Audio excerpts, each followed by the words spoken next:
Friends, భారత క్రికెట్లో ఇప్పుడొక బాంబులాంటి వార్త క్రికెట్ అభిమానులకందరికీ కంగారు పెడుతోంది. అదేంటో చూద్దాం. బీసీసీఐ ముఖ్య సమావేశం ముగిసిన వెంటనే వచ్చిన వార్త మొత్తం క్రికెట్ ప్రపంచాన్నే కదిలించేసింది. రోహిత్ శర్మకు 2027 సంవత్సర వరల్డ్ కప్లో భారత జట్టుకు కెప్టెన్గా అవకాశమిచ్చే అధికారిక ప్రతిపాదన పంపారు. మీరు కూడా రోహిత్ శర్మనే ఆ వరల్డ్ కప్లో కెప్టెన్గా చూడాలనుకుంటున్నారా? అయితే ఈ వీడియోకు ఒక లైక్ తప్పకుండా చేయండి. ఈసారి వరల్డ్ కప్ సూపర్ 6 ఫార్మాట్తో వస్తోంది. దాదాపు 24 ఏళ్ల తర్వాత దక్షిణాఫ్రికా, జింబాబ్వే, నమీబియాలు కలిసి హోస్ట్ చేస్తున్నారు. ఫాస్ట్ బౌలర్లకు అనుకూల పిచ్చులు, 14 జట్లు, 4 మ్యాచ్లు, ప్రతి ఓవర్ కీలకమవుతుంది. కానీ భారత్ దృష్టిలో అతి పెద్ద చర్చ ఒకటే: ఆ సమయంలో కెప్టెన్గా ఉంటాడా? గుర్తుందా, 2025లో అకస్మాత్తుగా రోహిత్ను ఓడిఐ కెప్టెన్ పదవి నుంచి తప్పించి శుభ్మన్ గిల్ను నియమించారు.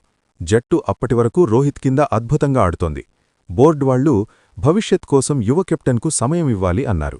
కానీ ఆ నిర్ణయం చాలామందిని కన్నీళ్లు పెట్టించింది. ఇంత విజయవంతమైన కెప్టెన్ను ఎందుకు తీసేశారు అని ప్రశ్నలు లేవనెత్తారు. గంభీర్, అగార్కర్ పేర్లు ఎక్కువగా వినిపించాయి. మనోజ్ తివారీ మాటలు మరింత హీటిచ్చాయి. గంభీర్, అగార్కర్ భుజంపై తుపాకి పెట్టి కాల్చాడు అని. ఇప్పుడు పరిస్థితి తిరిగింది. తాజా బీసీసీఐ సమావేశంలో రోహిత్ కెప్టెన్సీ మళ్లీ హాట్ టాపిక్ అయింది. సీనియర్ సభ్యులు, మాజీ ఆటగాళ్లు ఒకే స్వరంలో అన్నారు: అతన్ని తీసేయడం తప్పు.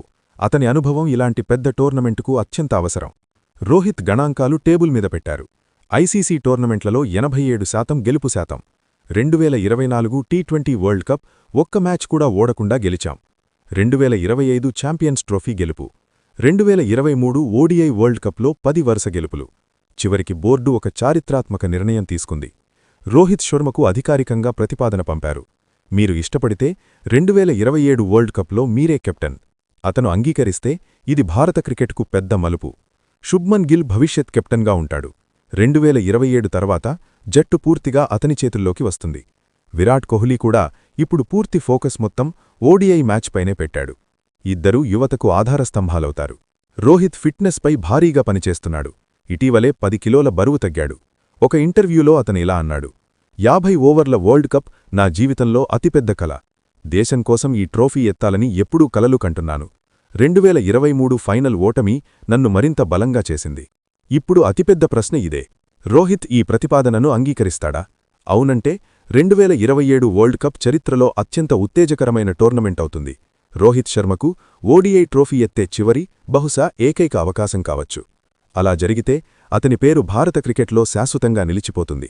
ఫ్రెండ్స్, వీడియో నచ్చితే లైక్ చేయండి, సబ్స్క్రైబ్ చేయండి. మీ సపోర్టే మా ఎనర్జీ. జై హింద్, జై భారత్.